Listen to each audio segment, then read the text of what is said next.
Bismillahirrahmanirrahim. Assalamualaikum warahmatullahi wabarakatuh. Selamat pagi dan salam sejahtera untuk kita semua. Mari kita awali kegiatan pembelajaran pada pagi hari ini dengan mengucapkan basmalah. Bismillahirrahmanirrahim. Semoga apa yang Bapak sampaikan bisa bermanfaat untuk kalian semua. Baik, dalam pertemuan pada pagi hari ini kita akan mempelajari tentang SPT Masa PPN 11 DM. Ya, dalam pembelajaran sebelumnya sudah pernah kita bahas tentang SPT 11.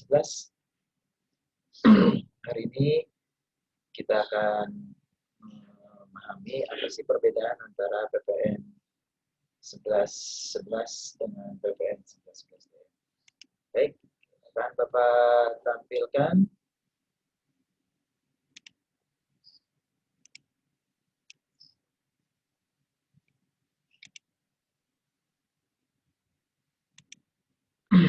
Ya, akan Bapak tampilkan PowerPoint dari SPT masa PPN 11 DM, di mana di sini akan kita bahas tentang pengertiannya dan bagaimana cara melakukannya. Untuk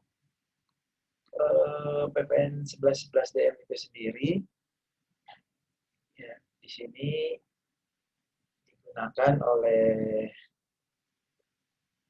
wajib pajak untuk melaporkan objek PPN yang terutang atas penyerahan barang dan jasa. Adapun yang melakukan pelaporan ini adalah yang pertama PKP yang menggunakan perhitungan pengkreditan pajak masukan, yaitu PKP yang omsetnya dalam 1 tahun tidak lebih dari 1,8 M. Kedua, yaitu PKP pedagang eceran emas. Dan yang ketiga, PKP pedagang eceran kendaraan bermotor bekas. Untuk PKP yang kurang dari atau omsetnya kurang lebih dari 1,8 M dapat menghitung kredit pajak masukannya itu dengan syarat tadi yang pertama dalam 2 tahun sebelumnya omset PKP tidak mencapai 1,8 M. Kemudian yang kedua, PKP tersebut baru saja dikukuhkan sebagai pengusaha kena pajak, atau wajib pajak tersebut baru dikukuhkan sebagai pengusaha pajak. Dan dari ilustrasi di atas ada aturannya dalam pengakuan pajak masukan yang dapat dikreditkan untuk PKP penjual kendaraan bermotor bekas eceran yang bisa diakui hanya 90% dari pajak keluaran. Sedangkan untuk PKP yang memiliki peredaran usaha tidak lebih dari 1,8 M, di mana untuk mendapatkan dasar pengenaan pajaknya ya, berbeda dari pengusaha mobil eceran. Kita bisa lihat di sini untuk penyerahan BKP yang bisa diakui hanya 70%-nya, yaitu penyerahan barang kena pajak. Jadi pajak masukan yang bisa diakui hanya 70%. Dikali pajak keluaran, sedangkan untuk jasa yang diakui hanya 60% dikali pajak keluaran. Dari sinilah nanti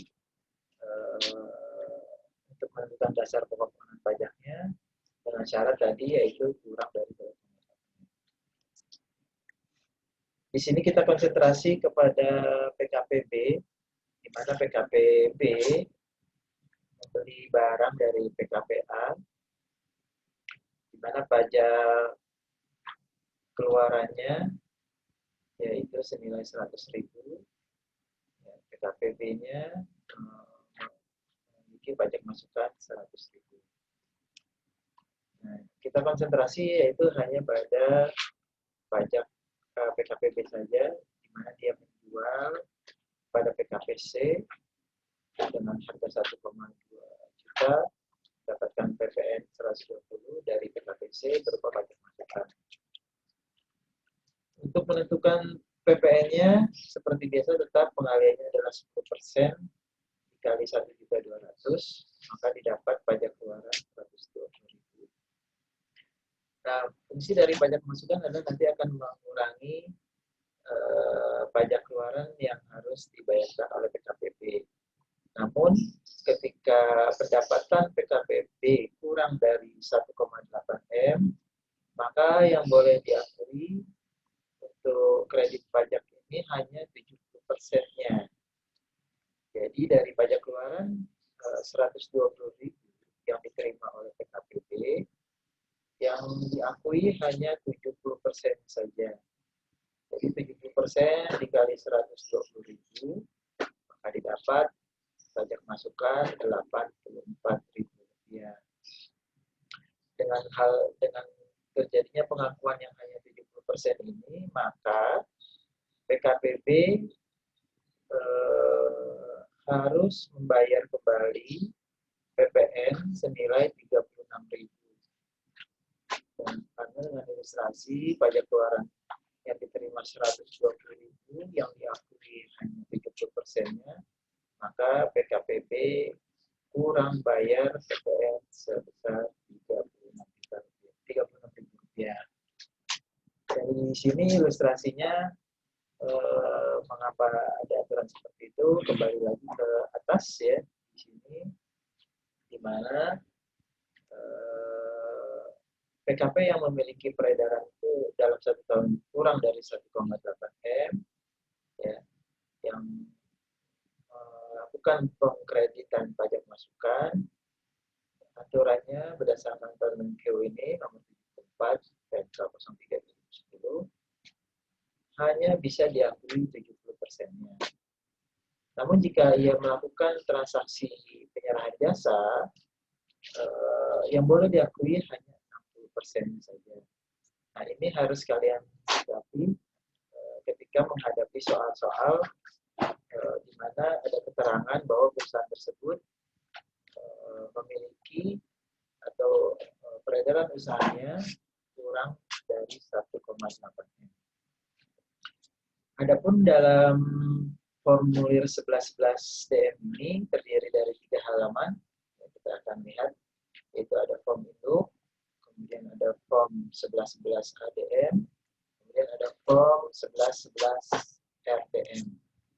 Untuk pengisiannya akan dimulai dari form 1111 ADM terlebih dahulu, di mana ini berisikan tentang daftar pajak keluaran atau terjadinya proses penjualan dari PKPA atau PKPB. Atau tadi ilustrasinya itu dari PKPB ke PKPC. Maka setiap terjadi transaksi pajak penyerahan dalam negeri diisi di form 1111 DM. Setelah itu di form selanjutnya ini hanya berisikan form yang merupakan terjadi transaksi retur atau pengembalian BKP dan pembatalan BKP oleh PKP yang menggunakan pedoman penghitungan pengkreditan pajak masukan. Jadi jika ada retur maka diisi di form 1111 RDM. Dan yang terakhir, kalau sudah mengisi form 1111A dan R, maka kita masuk ke form 1111 DM induk. Di mana di sini seperti biasa nanti akan ada pengisian nama PKP, alamat, telepon, NPWP, masa pajak, tahun itu. Untuk di isian pertama, jadi Jadi disampaikan bahwa kadang-kala ada perusahaan yang memiliki usaha di bidang jasa atau perdagangan dalam bentuk barang. Yang perlu kalian sikapi adalah memisahkan mana transaksi barang, mana transaksi jasa. Kalau untuk penjualan mobil tadi mungkin bisa diisi di penyerahan barang saja. Namun jika dia perusahaan yang memiliki kedua usaha yaitu dia juga memiliki usaha barang, jualan, dan dia juga memiliki perusahaan jasa, maka di sini bisa kita isi di keduanya. Untuk pajak keluaran tetap kita isi dengan perkalian 10%, ya diambil dari 1A, berarti nanti kalau yang barang maka dia kalikan di barang ya 10%. Ya, kalau di jasa dipisahkan di poin yang nomor 2 A2. Ya, di sini diambil dari 1B. Jika ada PPN yang sudah di-store di muka, maka kita akan isi di sini. Kalau tidak ada, berarti kita kosongkan. Kemudian untuk yang C, nah ini adalah persentasenya. Untuk penyerahan barang yang pedagang eceran mobil atau kendaraan bermotor, maka di sini tarifnya adalah sebesar 90%. Jika dia merupakan PKP yang kurang dari 1,8 M, maka di sini pengalinya adalah 70%. Dapat jasa 60%. Kemudian untuk pajak masukan lainnya, jika ada kompensasi, maka kita masukkan. Jika tidak ada, kita kosongkan. Baik, kita lanjut untuk yang berikutnya. PPN terutang atas kegiatan membangun sendiri. Ini diisi jika perusahaan tersebut melakukan pembangunan kantor atau toko dan sebagainya. Di sini kita bisa isi jika membangun sendiri persentasenya adalah 40% dari total biaya membangun dan upah, maka dasar pengenaan pajaknya kita kalikan dengan 40% dikali total biaya.